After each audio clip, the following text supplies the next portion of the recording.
We are streaming. We're live, man. Well, hey, we're alive. It's alive. Hey, so what's going on, Rod? Oh, it's a beautiful day in paradise, brother. It's great to see you. And let's have some fun today, my friend. That's it, man. Good stuff. So, so for anybody who doesn't know, Rod's a good buddy of mine. We're both commercial real estate investors. Rod's been, he's got an amazing background. I'll let you share that, Rod. But sure. We've been hooked up for, I don't know, a couple of years now. And I'm a member of your mastermind, and we help each other out, participate in each other's kind of coaching type stuff. We both teach commercial real estate. And but here's a difference between Rod and a lot of the other people out there. Rod's got an abundance mentality, right? So like he has me on his stage, I have him on podcasts and Facebook Lives, and we're very supportive of each other, and we don't get that scarcity mindset. So, dude, I appreciate everything that you've always done for me, and I'm excited to have you here, man. Oh, thanks, buddy. Thanks. I've actually got a sign on my wall that says, God's wealth flows through me in avalanches of abundance.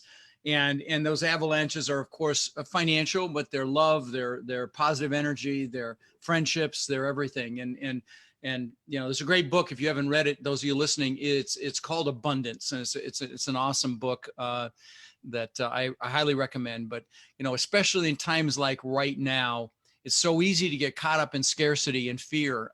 You know, the watching the news, you know, the news isn't there to inform us, my friends. It's there to scare the crap out of us and startle us and get us to, you know, and sell their advertising. And so, you know, it's very, very important right now to direct your focus. And if you don't know me or haven't heard my story, let me just take like literally give you a 2 minute overview, because I think it'll tie into our conversation today, Tim, in that, you know, in 2008, I lost $50 million. I truly lost everything. I had 800 houses and multiple apartment complexes here in Florida, and I crashed and burned.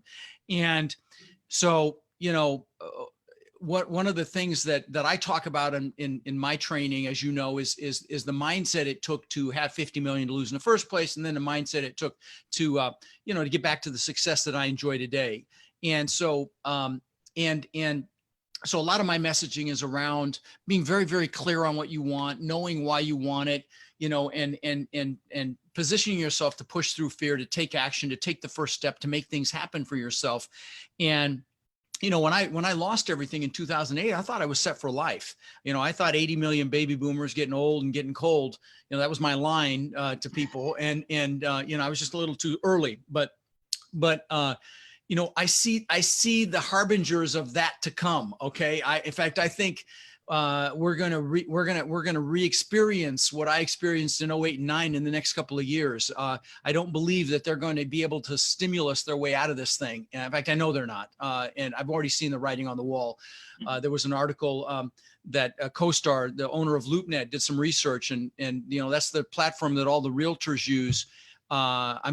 Commercial brokers use to connect with owners and things like that. And their research is pretty compelling, but this was 6 to 8 weeks ago. They anticipate over 13,000 CMBS loans going into default. You know, I've seen so many skinny deals done over the last few years, deals where we're in best and final, and somebody comes in and pays ridiculously more money. And we're like, what the hell are they thinking? And so, you know, I believe we're going to see a lot of those go back, because, you know, they might kick the can down the curb with the stimulus until the election. That's what I'm anticipating. But then after that, all bets are off. And, you know, all you have to do is go to a restaurant or go to a retail store or go fly somewhere. The airports are just like ghost towns, and see, you know, the impact that all this is having. And, you know, it's interesting. I did this for the boardroom. I don't think you were on that call that we did for my mastermind, Tim, where we did some research on unemployment. And I was blown away by this statistic. And I don't know, whatever it is, 45, 46 million people on unemployment. 80% of the people on unemployment are making more money now than they did when they were working, because of that extra 600 a week, which is unsustainable. And it, you know, the effect on the GDP and business in general, they're going to have to cut it off. And when they do, there's going to be significant pain, both in what we do in the multifamily space, in all real estate sectors. Of course, retail and office are already getting crushed. All my buddies that have strip centers are telling me the number I'm hearing is 70% of their tenants need rent help. So, but the guys, I'm not like a harbinger of doom. I just want to say that right now more than ever, focus is critical, because it's so easy to focus on fear and stress and worry when there's going to be incredible opportunity. And an incredible transfer of wealth is coming, and there will be distressed assets at cents on the dollar coming. And I mean, don't get me wrong, like you, Tim, we're buying right now. I'm closing on 2 deals next week, 500 doors, 2 separate cities, because they're screaming deals. So you can buy in any market, but there are going to be some really extraordinary deals. If you listen to my podcast enough, you'll start to see a pattern. And that's the people that have thousands of doors. Almost all of them started in 9, 10, 11, 12, somewhere in there. That's what we call a clue. And I really believe that that's coming, but it's not something to fear. It's something to anticipate and prepare for. And maybe you'll have to innovate. Maybe you'll have to pivot. I know I did. I was supposed to have 700 or 800 people at a live event in Orlando in May. And so I had to live stream and created a website, and you can see me recording it on my phone. We got it up in like 2 days. I need to update it at some point, but we had 900 people pay to watch that. And I innovated and pivoted and made it happen. So if you're listening, maybe that's you. Maybe you've got a job or you've got a business that you think could suffer in what's coming.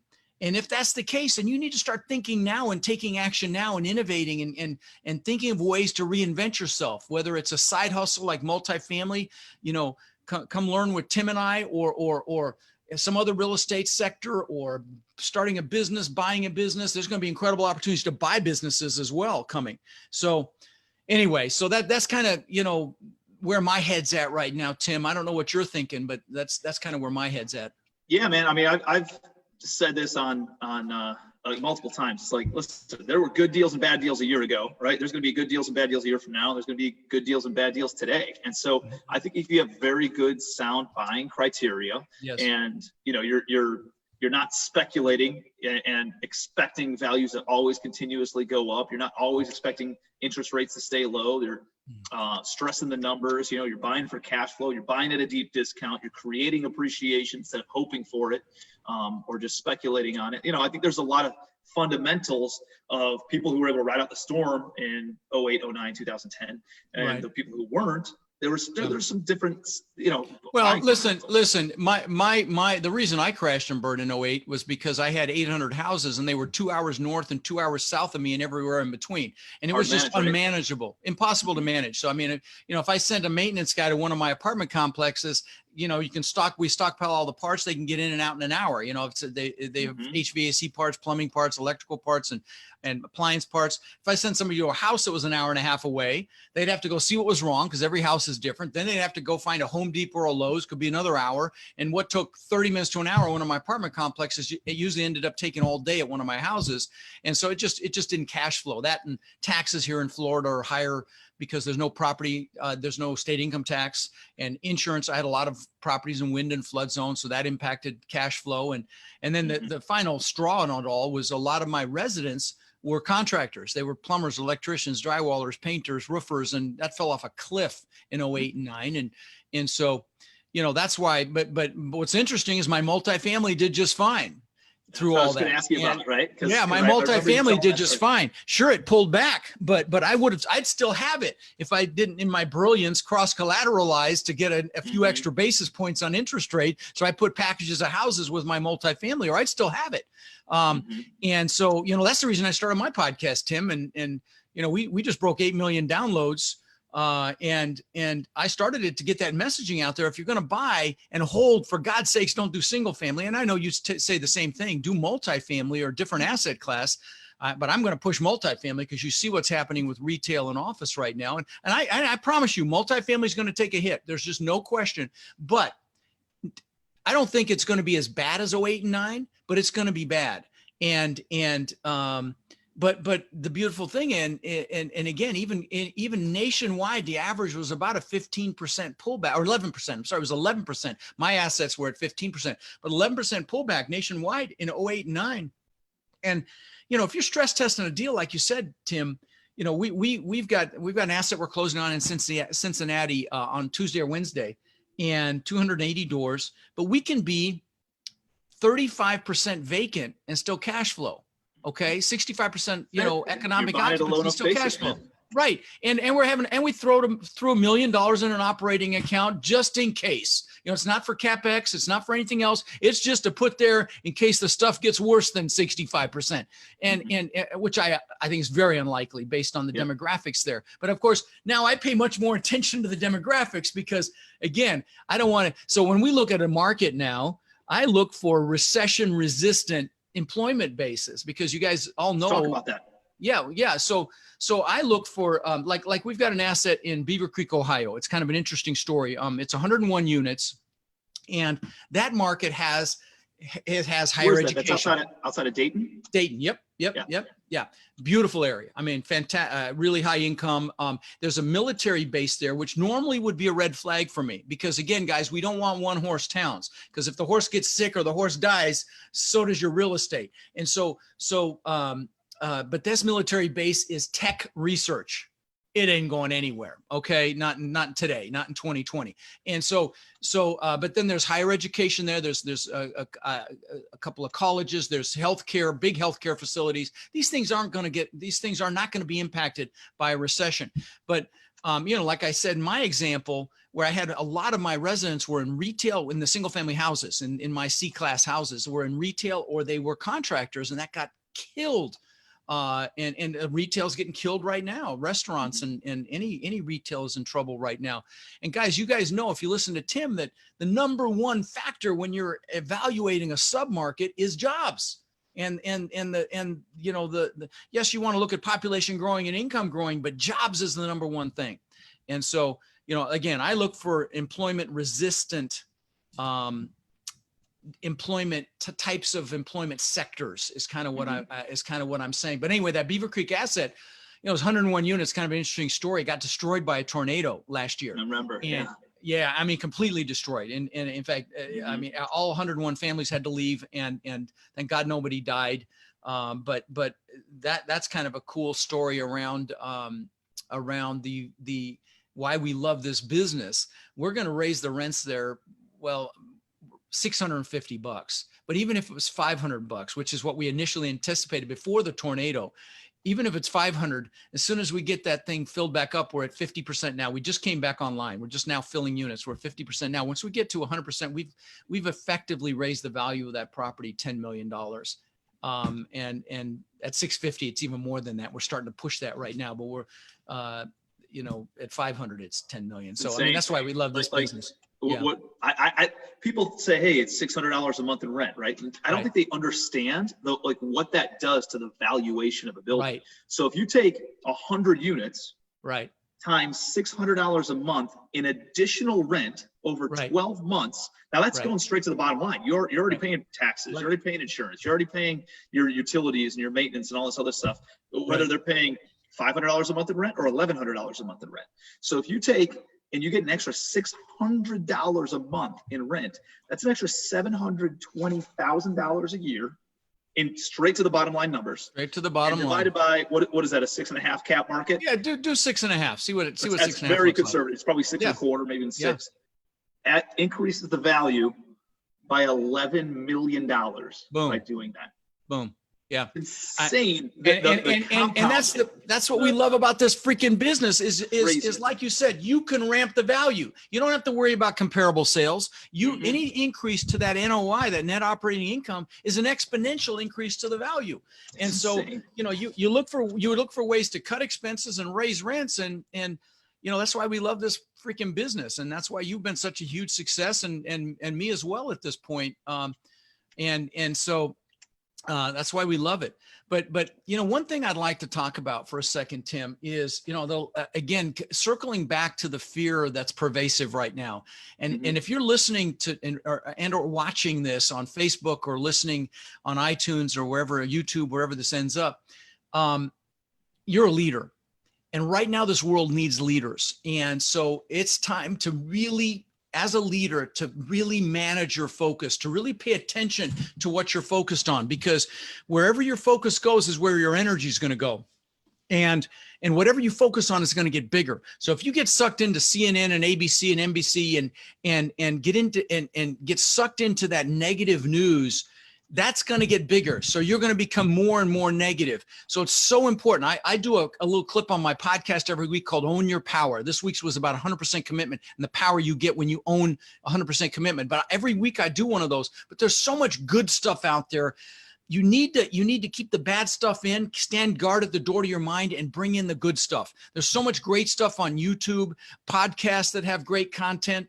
And right now as a leader, you've got to direct your focus. And again, if you need to innovate or pivot to thrive through this process, trust me, there are people thriving right now and will be as things really start to hurt here in a little bit, when this stimulus slows down. And so think about that, really give that energy, and remember that there are people watching you, even if it's just your family, your friends, your contemporaries are watching what you're doing. And so it's time to step up right now, more than ever. You can tell when you talk to somebody right out of the gate, like, what are they talking about initially, right? And what are they listening to? What are they allowing themselves to be influenced by? And when somebody just watches the news and as soon as they open up their mouth, you're like, oh man, it's one of these, right? Like, get ready for it. Right. They're going to tell me about how the world's like the sky is falling, the world's crumbling, and all this. And so let me interject something. So when I talk about what's coming, because I truly believe we're headed for some pain, I don't talk about it from a place of fear. I talk about it from a place of opportunity. I want to be very clear on that. Okay. In fact, I've heard some incredible catchphrases, compassionate capitalism, ethical opportunism, operating from a place of integrity, but getting ready to capitalize on the opportunity that's coming. So, with crisis comes opportunity. Now, you and I may disagree on this. I think we're headed for some pain in this country. But again, the reason I bring that up is with that is going to come incredible opportunity. And so, I believe that's coming. There's always opportunity and there's always struggle, right? It does that, like, if you talk to anybody 6 months ago, they'd be complaining about how there's no deals out there, right? And, we got all this, it's such a good economy, but there's no deals, can't find any deals. Well, guess what? The deals are coming, and markets are cyclical. Whether it comes in the next 6 months, it comes in the next 18 months, it comes in the next 6 years, I don't know, but it's coming, right? Markets are cyclical. It's gonna drop off, and it's gonna come back after that. So I'm not concerned about it. I think, again, it goes back to having good buying criteria. Why are you buying in the areas that you're buying in, and making sure that you're buying at a low enough basis. You're creating appreciation. You're bumping up the rents. You're reducing your expenses, and following that protocol. Yeah, no question. I have a question for you, Ryan. Why are you? So I buy heavily in the Southeast where you are, and you buy pretty heavily in the Midwest where I am. And it goes back to like acres of diamonds, like there's grass is greener on the other side. So tell me why you invest so heavily in I've got pushing 500 students right now. And so I bought 1,000 doors with my students last year. Okay. And so if they bring us a good deal, we are savvy enough to evaluate a sub-market now. Robert, my partner, has done $1.5 billion worth of commercial deals. And so we're savvy enough to buy pretty much in any market. We won't go to the western half of the United States, but we'll go to Ohio. We're buying in we were supposed to close on something in Cleveland. That fell apart, but we're closing that's one in Cincinnati. We're in Dayton, like you said. We've got assets in Texas and Lexington and Louisiana.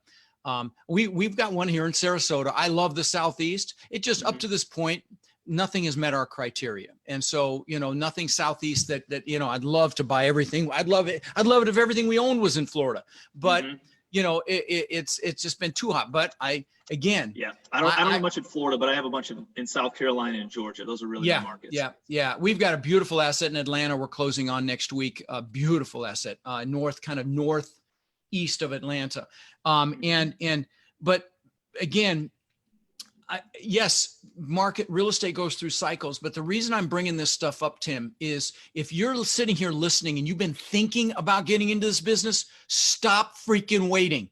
Because again, if you learn this business now and you get the relationships built now and you get access to money now, when the shit hits the fan, you're going to be ready to capitalize on it. Because again, that's why I bring this up. I really believe there's going to be unusual opportunity. Yes, there's opportunity every day, but there's going to be exponential opportunity coming. That's the point I'm trying to make, Tim, is that, and if you position yourself to capitalize on it, because if you start to learn the business, once it happens, you're gonna miss a lot of it. And that's why, I think it's so important that you're listening to Tim and you listen to my podcast and you get educated, because like I said, I missed out on the opportunity in 9, 10, and 11. If I hadn't been hiding under a rock, I'd be on the back of my yacht right now, because, what are the main things that people need in order to capitalize on opportunity? What do you wish that you would have had if you weren't hiding under a rock? If I hadn't been caught up in fear and losing everything. Totally. Yeah. Give me the top 3, 4 ththings that people need to be doing, preparing for right now to capitalize on opportunity in the next 24 months? Sure. Well, educating yourself. Okay. You and I both have educational platforms. Number one, building relationships, determining what markets you're going to buy in, what sub-markets you're going to buy in, picking some markets. Okay. You can't do it like I'm doing it. You have to, like you're in a couple of states, Georgia and South Carolina, I think you said. So those markets. You need to know the market you're going into. You need to start building relationships. Multifamily is a team sport. You don't do it on your own. Nobody does it on their own. It's always done in conjunction with other people, be it other general partners, so you can take down larger deals, be it joint venture partners, whatever it is.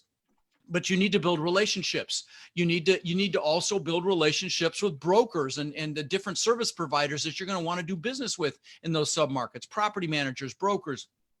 Find your SEC attorneys, your real estate attorneys, your insurance brokers, building inspectors. Go. Survey that market. If you're not buying in your backyard, you need to go there, spend a few days and break bread with everybody that you've developed phone relationships with, and just get started learning this business, start evaluating deals, educate yourself through Tim or my platforms, and get up to speed on this, so that it's not a mystery. So you build your competence. That's the first step. You got to build your competence. And once you build your competence, it will equate to confidence and your ability to influence people to invest with you. Okay. Or work with you. Okay. And that's the stages. You got to have the knowledge to build the confidence. There are some people that are bombastic that will just come in and BS their way through it, act as if. But the smart way to do it is to be competent, especially if you're taking other people's money. Okay. Because in this business, dabblers get their butts kicked, and you have a fiduciary responsibility if you take somebody's money to know what the hell you're doing. So that's my answer. I love it, man. Yeah, so thanks. Number 1, get educated. Number 2, network and build out those connections. Number 3, part of building out those connections leads to actually 3 and 4, which is finding deals and sourcing money, right? And learning to evaluate those deals properly, really digging into the numbers. And me, I'm not a numbers guy. I can read a spreadsheet. I can look for anomalies or read a P&L, and I can see what's going on, but I don't love it. Robert, I can lock him in a room with the freaking spreadsheet and just throw raw meat in once in a while. He's happy. Okay. So play to your strengths as well. This is really important. Okay. Yep. I interviewed these kids on my podcast.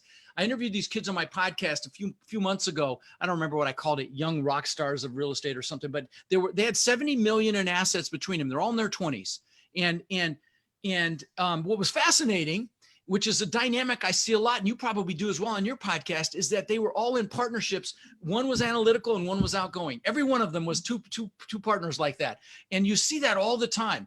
And so, and what they're doing is they're playing to their strengths, because when you play to your strengths, you're going to get much further faster. If you try to shore up your weaknesses, you should learn. I learn all the time. I mean, I go to boot camps. I never went to college. I can share a picture of I have this picture of, in fact, I'll try to find it while we're talking here, but you want to continue to educate yourself, of course. Let me share my screen for a second, if I could. I don't know if you have to give me permission to do that. Yeah, let me share something. This is kind of okay. You got to enable screen sharing, but that's fine. No, it's not that big a deal. I've just got this picture. How do I do that? Oh, I don't worry about it. It's a picture of me with options. Yeah, it's a picture of me. Share. There you go. Okay, all right. There we go. Here we go. Share. So I never went to college, but you can see I attend a boot camp once in a while.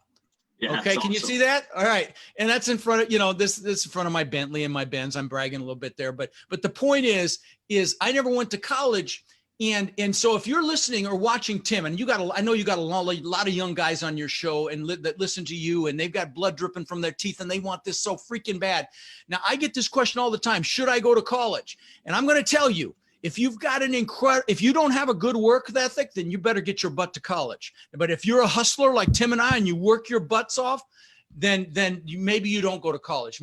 Because, you know, I asked the question at my boot camps, you know, how many of you went to college? How many? And raise your hand. Okay, great. How many of you learned how to build the financial future of your dreams in college? And every freaking hand goes down. Okay. Mm-hmm. Anyway, I don't know why I went down that side road, but you went to play with your strengths, right? Right, play to your strengths. So, that's right. And that's it's a great so point. Critical. Yeah, it's so critical. And because you're gonna get much further faster. And that's the beautiful thing about this business is you can align or hire or partner for your weaknesses. And then you're like a freaking train on a track when you've got people playing in their strengths, because if they're playing in their strengths, they're playing in what they love to do. And when you love what you're doing, like I freaking love what I'm doing. I mean, look behind me here. You can see some of the hundreds of thank you cards. You can't even see them all that I've gotten over the last 2.5 years, people whose lives have been impacted by my work. And I freaking love this. And that's why my wife puts up with me working on Sundays sometimes. And because I truly, for me, it's play. I absolutely love this. Yeah. And I know you feel the same way. You're a great family man. So you force yourself to take the weekends off, which is incredibly admirable. But I know you love this too, man. Always, you know, I mean, hey, the kids are out playing or taking a nap or something. I'm still on my phone, you know?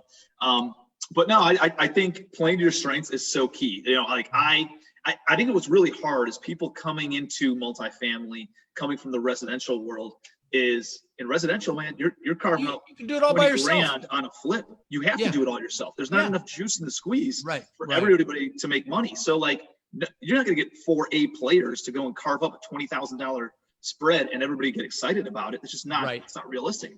But in apartment building with $10 million of equity that you're going to create in this thing across 4 A players, and if each of you get a quarter of that, I mean, it's creating it's not a bad day. It's not a bad day for everybody. Exactly. So again, it gets into just, you know, playing at another level. And what do you see as the biggest hang up and the biggest hurdle of why people don't get into multifamily? I'm so glad you asked that question, because I wanted to go there. You have to know what it is you freaking want and why you want it. It's critical. This is how I had 50 million to lose in the first place, and how I got back to the success that I enjoy today. So, you know, that's the first thing we do at my educational component, my boot camps and stuff, is a goal setting workshop. But I did a goal setting workshop on January 1st on my Rod Khleif official page. And I have 2 Facebook pages. On my Rod Khleif official page, and I even have a manual that you can download on goal setting. Okay. And I spent an hour and 20 minutes with music, and I guide you through it. I also guide you through a planning process that I used to manage a couple of very large companies at the same time. So if you want to come watch that, I know you'll get value, but you got to be very, very clear on what you want. How the hell are you going to get what you want if you don't know what it is? So you got it. And this is kind of like goal setting on steroids, what I do, but whether you watch me or not, be very, very clear on what you want. And you have to be very, very clear on why it's an absolute must for you to achieve it, not a should. And that's what that does, is create burning desire, which Napoleon Hill calls burning desire in Think and Grow Rich. You got to have that. So you got to have those written goals. And then I would tell you to have positive expectation. To when you look at these things that make most people fearful, you spin it. You know, life is about meaning. It doesn't matter what happens to us. It's the meaning we place on it. And you want to put a positive spin or have positive expectation for anything that's coming up, because what you expect is what you get. You know, it's so easy. People, to focus on pain and struggle. In fact, people connect through pain and struggle. Tim, if you said, "Hey, Rod, how you doing?" I said, "I'm freaking fantastic, man. Life is amazing." You step back a couple feet. Maybe you wouldn't. You'd be like, "Yeah, man." But most people would step back a couple feet. But if you said, how you doing? And I said, oh man, my back's killing me. Oh, it's been so rough. You'd kind of, oh brother, come here and put your arm around me. Okay. Mhm. Because we connect through pain and struggle, but you can't do that as a leader. Those of you listening, you have to stay positive. And when you decide what you want, and you declare it, God or the universe or whatever you believe will conspire to help you make it happen. But you've got to expect big things. Expect big things, have big goals, know why they're a must, focus on being positive and optimistic, and keep the negative crap out. Stand guard at the door to your mind, especially through what we're going through right now. And then if you've got any fears or limiting beliefs, when I was 6 years old, I immigrated to this country and I didn't speak English, and I got thrown into school and I discovered what bullies are for the first time. And then my mom, bless her, Dutch loving, she's a proud Dutch woman, made me go to school in wooden shoes and these leather shorts that the freaking Germans wear for Oktoberfest. So I got my butt kicked again. And then they chased me home, and my mom had chased them off with a fly swatter. Next day, I got my butt kicked again. And so I created this limiting belief that I wasn't good enough. And so lots of people, that maybe some of you listening, have some of these BS beliefs. And there's a reason that the acronym for belief systems is BS, because 99% of them are, 99.9% of them are, I'm not good enough, or I'm not strong enough, I'm not old enough, I'm not young enough, I don't have enough money, I'm not analytical enough. That was another one of mine. And what you've got to do, if you've got any of these belief systems, is drag them out into the freaking daylight. Look at them with your adult rational mind and recognize that they're BS. And when you do that consciously enough times, they will go away. I mean, I used to be afraid to raise my hand in class. I'd be afraid of being embarrassed or humiliated. Mm-hmm. And now, I speak in front of thousands of people a year, or used to. Now, virtually speak in front of thousands of people a year. But and that's how I did it. So if you're listening, you've got any of that crap going on, pull it out into the daylight and deal with it. Don't let it go by. Don't live another year with that crap. It's life's too short. Man, 100%. Where'd you learn all this stuff? You worked with Tony Robbins for a bit, did you? I followed Tony around the planet for about 20 years. I tell the story. I built this. I worked 20 years to build this mansion on the beach, and it was an $8 million house. And I tell the story. 2 months after I moved in, I'm floating in the pool and I'm looking up at this testament to my ego, which is truly what it was. It was to prove to the world I was good enough, tied right into what I just talked about. And I got really depressed. I worked for this place. I mean, this house is magnificent. I have a giant waterfall from the second floor balcony to the pool, spiral staircase up through the middle of the house. On the second floor, there was this 20-foot curved aquariums. The aquariums cost me almost 20 grand. So, it gives you an idea of the house. Well, 2 months after I moved into it, I got really depressed. I'm floating in the pool at night. It cools, changing colors. It's got fiber optic lighting, and my family's inside sleeping. And I'm like, what the hell? I mean, I was really bummed, not just bummed, really bummed. And I'm like, what the hell's going on? And so I said, I got to fix this. And there were several things going on. One is, when you do your goals, if you're about to achieve a big goal, make sure you've got other goals lined up behind it, because like the good book says, without a vision, the people perish. You need a vision for your future. So that was one thing. Second, and happiness doesn't come from the goals. You need them, but happiness comes from progress and growth. Okay. And I didn't know what I was going to do next, but the big thing was, I'd been totally focused on Rod, me, show Rod, show the world I matter, show the world I'm good enough. And so I went and bought some books because I had to get back. I had to fix this. So I got, Dale Carnegie, Zig Ziglar, and I got a Tony book. This is 20 years ago. And I was blown away by the book. So I went and saw him, and I discovered that he fed families for the holidays. And I'm like, what a concept, do something for someone else. So I came back and I decided to feed some families. Now I've fed 75,000 kids for the holidays. I've done, tens of thousands of backpacks filled with school supplies for kids here locally, and tens of thousands of teddy bears for police departments, for their officers to put in their cars when they encounter a child that's been traumatized. And so, it was Tony that really, really helped me, turn things around and get focused on what's most important. He's the best in the world at it. And luckily I was in that environment in 2008. I was in his platinum partnership, which is his high level mastermind, which is now upwards of, I don't know, $200,000-$300,000. Back then it wasn't quite that much, but it was expensive. And so I was around people that were thriving. And guys, your peer group is critical. So, you know, it's so important who you hang out with. And back then, luckily, I was hanging out with the right people that were like, hey, what are you doing? Stop whining and feeling sorry for yourself. Go make it happen, and pushing me and elevating me. And it's so easy to be around people that hold you back, either because of their fear, because or they don't know anything about what you're doing. And so they're afraid of that, or they love you and they're afraid of losing you, or they're afraid of being embarrassed by your success. And so you got to be very, very careful who you allow to influence you. And sometimes these people are family. And I would tell you, love your family, but choose your freaking peers, because not only, and you've heard the story, you are the 5 people you hang around with, but that's not just financially. That's your health. That's your happiness. That's everything. So choose wisely. Very, very important. And that's why, you know, I know you've created an incredible ecosystem. You've got this whole Facebook presence that's truly off the chain, and so do I. And that's how you know, be around people that think what you think is hard is easy. You know, that's why, you know, we have the mastermind that you and I both participate in. And we want to be around people that think what we think. I mean, I've got a guy in there now with 20,000 doors, you know, those are the kind of people we want to be around. And there's always another level. There's more than that, you know. Always. There's always another level, man. Right. There's always. So how did you get through the hard times that you faced, right? Like, so what if somebody's getting just kind of punched in the face right now, and they're trying to like get out, like it's hard to see your situation when you're in it, right? You need like a 30,000 foot view.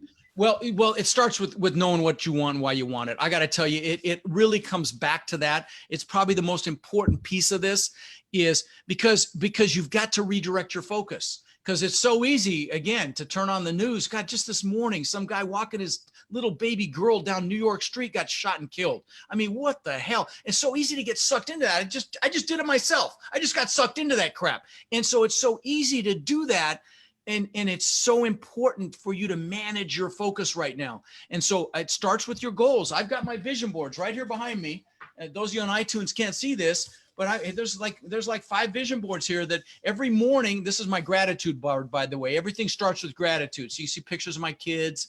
It's foundational. I gave my brother a $30,000 Rolex, picture of that. You know, things that I'm grateful for, the gifts I've had. But then I've got the vision boards for the things that I want. So every morning, what I do is I sit in this chair behind me here, this recliner. You can't really see it, but it's right there.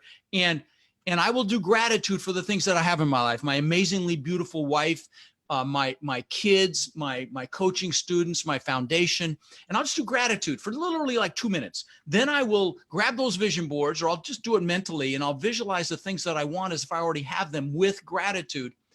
And guys, I know I'm losing some of you analytical ones, but I'm telling you, this is how I had the money this is how I did it. It freaking works. So poo-poo it if you want, but to your peril. Let me say that, because it freaking works. I mean, look behind Tim here, be your best, right there on a wall in freaking 2-foot-high letters, you know, because this stuff works. On my wall, I've got, you know, focus, grind now, play later, comfort kills. That's Grant Cardonism. I am success. I'm a business genius. I'm the best in the world at what I do. I have these I am statements, because you know, anything you put the words I am in front of is an identity statement. And I want to aspire to be those things. And so, you know, there's no greater force in the human psyche than the need to be consistent with how we identify ourselves. That's from Tony, you know, and it's the truth. And so I've screamed this stuff. I am courage. I am determination. I am energy, thousands and thousands of times, because it gets into your soul. It gets into the fiber of your being. So if you're in stress right now, make a sign that says, I am courage, and go out there and run. You know, and don't care what anybody hears. Luckily, I've got an exercise room now, so people don't have to suffer through that. But I used to run down the street yelling that shit, and I'd emphasize each word because it freaking works. And so whatever it is you want to embody, use that. I'm telling you, it works. It's incantations. I think Dale Carnegie talks about it, that in Think and Grow Rich. And by the way, if you haven't read Think and Grow Rich, that's a book you need to read several times a year. So just go get it. Trust me on that. One of my, he's a business partner now. He's a mentor of mine as well. And he went out to, what's the dude's name? I think he's from the UK. He's got some castle out in Scotland. What the hell is his name? Tony had a platinum event there. Tony had a platinum event. I forgot his name. I can't remember his name, but he's big time. Right. And so my mentor, friend of mine, went out to that guy's castle. As he's sitting around dinner that night, you know, got this this 5-course meal being served, everybody's sitting around, and he was by far the smallest guy. He was worth, I don't know, 5 million, whatever, 10 million at the time. And they go around the table, and somehow they came up to Think and Grow Rich, and they said, hey, let's go around the table and everybody say, how many times have you read Think and Grow Rich, and what is your net worth?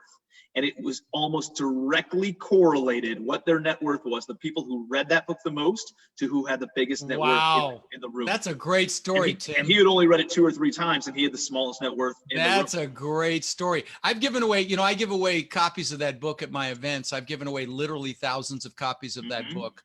It's one of the gifts that I give my students because it's so important. And so listen, if you're listening and in the crap right now, you're facing some stuff. Maybe it hasn't happened yet. You're on unemployment, but you see the writing on the wall. You have to make a decision. Okay. And what I mean by that is you have to make a decision, and a decision means, in the Latin root of the word, means to cut off. It's like, if you're going to attack the island, you're burning your ships because you're taking their damn ships home. So that's a decision. You have to make a decision that you're going to do whatever it takes to make it happen. And then you're 100% committed.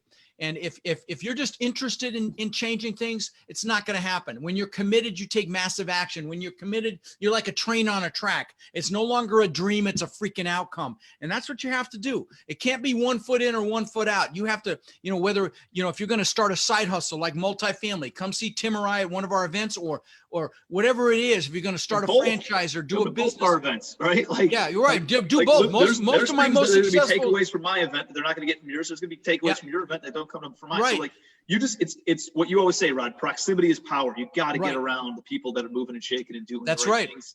That's You'll right. automatically elevate yourself.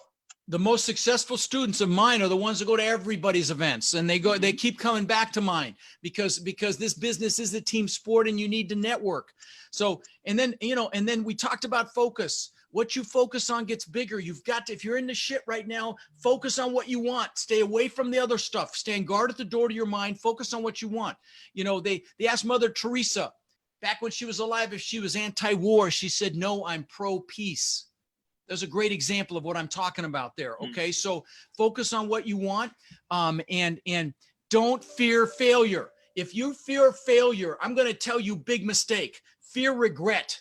Regret is much worse than failure. I've built 24 businesses. I built 24 businesses. Several have been worth tens of millions of dollars. Many have been, I don't call them failures, I call them seminars. Many have been spectacular flaming seminars. Okay. But I grow every time. I met at another mastermind that I used to belong to. I met Sarah Blakely, the billionaire owner of Spanx. She started with $5,000 and now she's a gazillionaire. Well, she told me that her dad used to ask her at night at dinner, what have you failed at today? Is that a freaking awesome question to ask your kids? Cool. To not fear failure? I love that. So, and then, we talked about playing to your strengths. And when you play to your strengths, it's so important because what's happening is you're doing something you enjoy and you're going to be passionate about it. And to do anything in life, you have to influence people. And if you're passionate, like Tim and I are, we have the ability to influence because we love what we do, and that passion comes out. To influence, you've got to have that passion. And the only way you have that passion is if you love what you do. So again, all this ties together: playing to your strengths, playing in your passion, loving what you do. And when you have that passion, you have the fuel to get up early in the morning, to stay up late at night. You have the ability to influence. You don't settle. You don't play small. So you got to discover what juices you. And if you don't love real estate yet, you're thinking you might, associate pleasure with it. I like equate it to hunting for buried treasure. And then if you can't learn to, because you can learn to love things, by the way. And if you can't learn to love it, then for God's sakes, go do something else. Life is too freaking short. Okay. But when you do what juices you and inspires you, it breeds creativity, innovation, and you're like a freaking train on a track. So very, very important. Love it, man. I love it. I always love hanging out with you, Rod. Thank you, bro. So I can't wait until we can get together in person again, man. Yeah, we're gonna have the mastermind going again here shortly. We're gonna do a live stream on August 5th or 6th or something. But I'll be there. By the way, please leave November open. If we can go to Puerto Rico, it's going to be awesome. We're staying at an incredible hotel down there. It'll be amazing. So I'm praying that we can go. But anyway. Cool. Awesome, man. Well, I appreciate all the insights. I know you're on a tight time frame today, so I want to be respectful of that. But thank you, bud. hopefully you guys got some insights from this. I know I got notes of my own as I'm doing the interviewing, right? We learn more from teaching than we do from going to school, right? Yeah, I mean, I know I do. Yeah, for sure. It's great to see you, brother. Absolutely. And I tagged you in this. So make sure you guys connect with Rod too. He's got an amazing podcast, always giving value, and just a very generous soul and abundance mindset. So the kind of person that you guys want to be connected with. So Rod, man, appreciate you. Love you, man. Have an amazing rest of the week. And we'll talk soon. I'll see you in a couple weeks. All right, man. Thanks. Take care, buddy. See you later. Bye.